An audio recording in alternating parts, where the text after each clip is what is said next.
Thank you, everybody, for coming to the Aaron Torres Podcast YouTube page. I do have one quick favor before we get to the video that you came here for, and that is very simply this. You see that little red subscribe button below this video? Go ahead, smash that subscribe button. It really does help me. It really does help this channel grow and my audience grow. So go ahead and hit that red subscribe button. And now, here is the video that you came here for. All right, everybody, I'm back. Good to be back. I do want to continue the conversation really with college basketball. One thing about me and about this show and about what we do, just because the college basketball season ends, because college football has obviously been over for a while, although we're obviously having a ton of spring games, one thing that you know about me, just because the season is over, it does not mean that the coverage stops or that the Aaron Torres Sports Podcast stops. We're going to keep rocking and rolling. And one thing that we did a ton of last year, I would argue we were probably ahead of most of the major media in terms of our coverage and our interest, was the transfer portal and the college basketball transfer portal specifically. I do my rankings at least once a week, usually 2-3 times a week. I'll update them on the best players in the portal. Me and my team run the website collegebasketballtransfers.com, which has never-ending updates on the college basketball transfer portal. But also, we kind of cover the big stories as they happen. And while the transfer portal is just really getting going in college hoops, obviously we're 48 hours or so removed from the national championship game here as I record this, there is one school that never stops recruiting the transfer portal, and that's our buddies at Arkansas, Coach Muss, Eric Musselman, and his staff.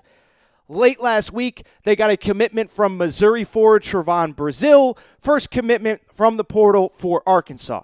Well, on Tuesday, Eric Musselman and Arkansas were at it again, getting commitments from not one, but two different transfer portal players. They were a pair of twins, Mikhail Mitchell and Makai Mitchell, a pair of 6'9+ forward center, however you want to list them, who both played at Rhode Island last year. So first of all, keep in mind that I already had Arkansas as my preseason number one team. They're bringing in 3 McDonald's All-Americans, Anthony Black, Jordan Walsh, and Nick Smith. They have gotten a commitment from Trevon Brazile. They have a couple key returnees, most notably Devo Davis, and I believe Jalen Williams will be back as well. And on Tuesday, Wednesday, whatever it is, oh, by the way, they add a pair of 6'9", 6'10 forwards to the stable. You talk about twinning. How about Mikhail and Makai Mitchell from Rhode Island? They have committed, and Arkansas has again added pieces and reinforcements for their 2022-2023 roster, one that I believe will absolutely be able to compete for a national championship, and they're only doing more to solidify themselves as, at worst, a top 2, top 3 team coming into the country next year, if not number one. Again, I have them ranked number one at this particular moment in time in the offseason. So the question is, who are Mikhail and Makai Mitchell? What do they do? What do they bring? The one thing I will say is this. They are a pair of just big kids, each listed at 6'9+. Mikhail a little bit closer to 6'10", and that what they do is they block shots, protect the rim, and rebound. Okay, Arkansas this past year in their Elite Eight run, they weren't lacking for much. Okay, but the one thing that it did seem as though that they did not have was great rim protection and great size up front.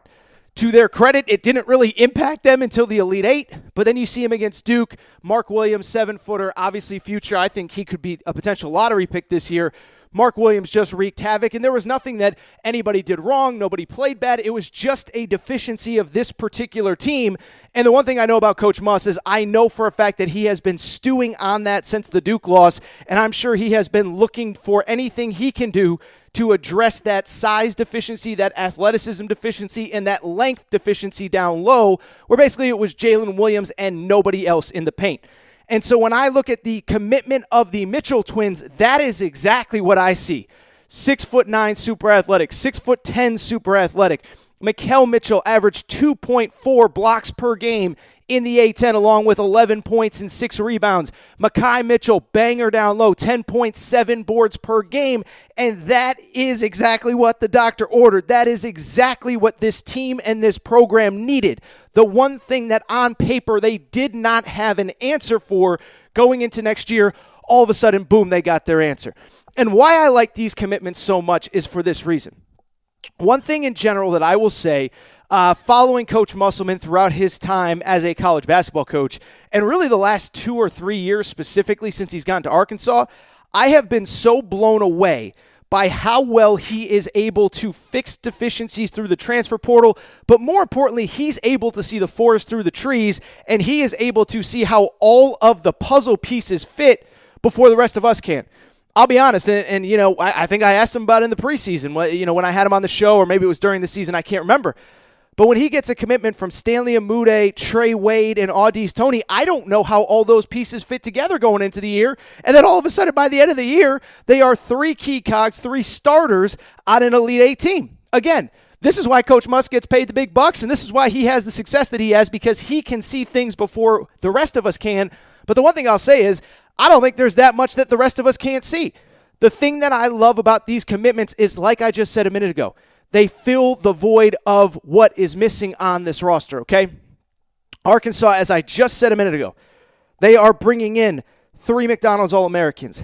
Anthony Black is a big point guard that's probably going to initiate the offense, 6'6", 6'7", something in there. Nick Smith Jr. is one of the best scoring players in all of high school basketball. Jordan Walsh as well is a very ferocious, just attacking the rim constantly, okay? The one thing that this team did not need in the portal was a bunch of guys that want the ball and need the ball and have to shoot 15 times a game, and that's exactly why these 2 kids are going to fit perfectly, the Mitchell twins, because they are guys that can play down low, they can defend the other team's big guys, they can protect the rim, they can replace each other as needed, and so you start to look at how they fit with all of the other pieces that are already on the roster. It just feels like, again, this only fortifies what Arkansas is going to be going forward. Now, in terms of the bigger picture, there is one more question that a lot of Arkansas fans are asking me. With the commitment of Trevon Brazile last week, with the commitment of Mikhail and Makai Mitchell on Wednesday, I keep saying Tuesday, it was Wednesday. My days are all screwed up because the championship game was on Monday. The big question becomes, well, what does this mean for Jalen Williams? And so I've had probably 3-4 people ask me that, DM me that, text me that, whatever. And what I would say is, to be blunt, I don't think it means that much. Jalen Williams, obviously one of the key cogs to this year's Elite 8 team. He, I guess it would have been Tuesday, I think. I get my days confused. Maybe it was Monday. Announced that he was, in fact, going to test the NBA draft waters, get feedback. But my understanding is that this decision by these 2 twins has nothing to do with Jalen Williams. These guys are not coming in to replace Jalen Williams. This is simply about adding more size, more length, more athleticism in the front. And right now, unless Jalen Williams gets unbelievable feedback in which he has no choice but to go to the NBA, my understanding that is that, in fact, Jalen Williams will be back next year at Arkansas and part of this really, really, really loaded team. So again, as a quick recap, you got 3 McDonald's All-Americans, including Nick Smith Jr., who people are saying are a potential, maybe not number 1 overall pick, but top 2, top 3, top 4 in 2023. You got Jordan Walsh, just this crazy athletic wing.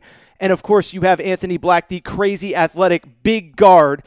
Now you've added 3 different transfers, and I do still think there's going to be 2 or 3 impact guys from this past year's team on the roster, most likely Devo Davis and Jalen Williams as well. So when I look at this Arkansas roster, you know exactly what I see. I see size, I see depth, I see athleticism, I see NBA talent, everything needed to compete for and potentially win the school's first national championship since 1994, make the school's first Final Four since 1995. This team, this program has been on the brink 2 years in a row, and I am just telling you, this will be going into 2022, 2023, the most complete team that they have, and I am really excited with the additions of Makai and Mikhail Mitchell, a pair of big guys from the University of Rhode Island.